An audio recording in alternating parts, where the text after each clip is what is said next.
Marc is one of the most in-the-moment musicians I know. Like, he's never phoning it in. It's just all the time, total creativity and experimentation, and you really never know what's going to happen. Marc Ribot, he has a very wide range of musical sensibility. He can play everything from the Django Reinhardt style jazz guitar or Grant Green. This is all a reflection of his influences. So his deep interest in experimental music and punk music. So like hardcore music, as he likes to incorporate that in pretty much all his projects.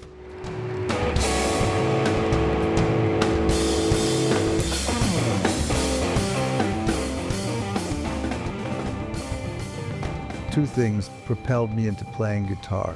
One was hearing the Rolling Stones on the radio when I was a kid, and the other was getting braces. I was playing trumpet. Then I got braces, and that kind of ended my trumpet career. So around that time, I was also when I was 10 years old, I was also starting to listen to the radio. There was a lot of good music on the radio, and a lot of it was on guitars. And so I decided I wanted to do that.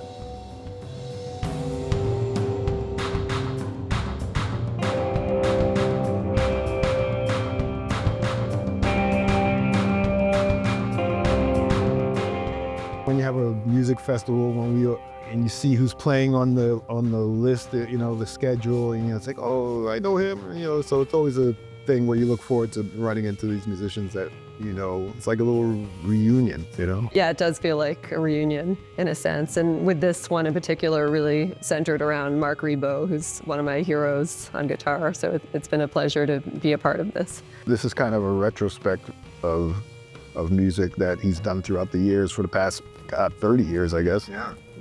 Starting was, because Rootless Cosmopolitans is 91, 92. Exactly. When I found out I could do it, I was communicating with his manager. I can make it, I can make it, I can make it, I can make it. And so I'm here.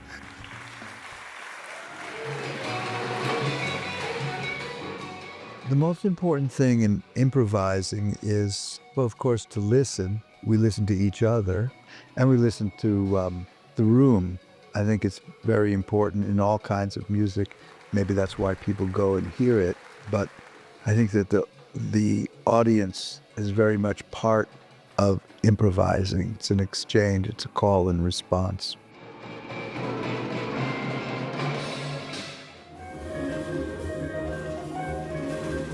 When we're improvising together, we try to surprise each other, I think, and we try to make it so it doesn't happen the same way every time.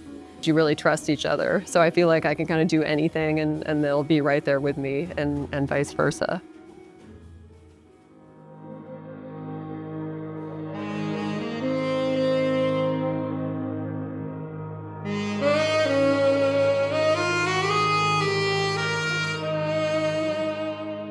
The music is mostly improvised.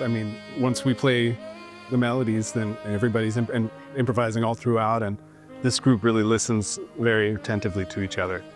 It's really fun to play with because everybody's so in sync with everybody.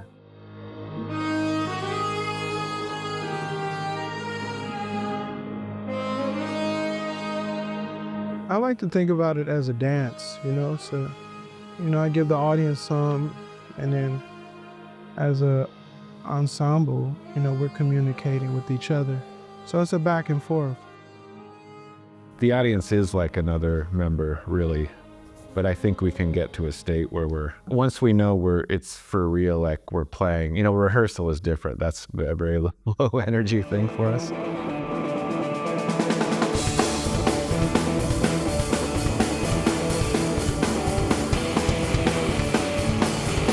It's one of my favorite places. It's because I love the acoustics and the architecture of the building. It's beautiful. I was here for the concert last night, and it's a terrific audience. The people were glad to be here, and they were taking it all in. They took their time walking out of the auditorium. They took their time walking to the train station. They were inspired. You got some serious listeners here. Dankeschön, gracias, and thank you. The audience was great, really. Sometimes you get an audience where you can really tell that they're with you and listening, and this was definitely one of those audiences. It feels like people are up for anything. You know, we can play like totally crazy shit, and it feels like everyone's gets it, you know, and is right there with us. I'm honored, you know, in a word, and I mean, the rooms are fantastic. I mean, acoustically, it makes a difference, you know. I mean, I've spent enough of my life arguing with people in clubs to please turn off the soda machine during the acoustic guitar concert, you know. I've played some very nice rooms, but this is definitely one of the best.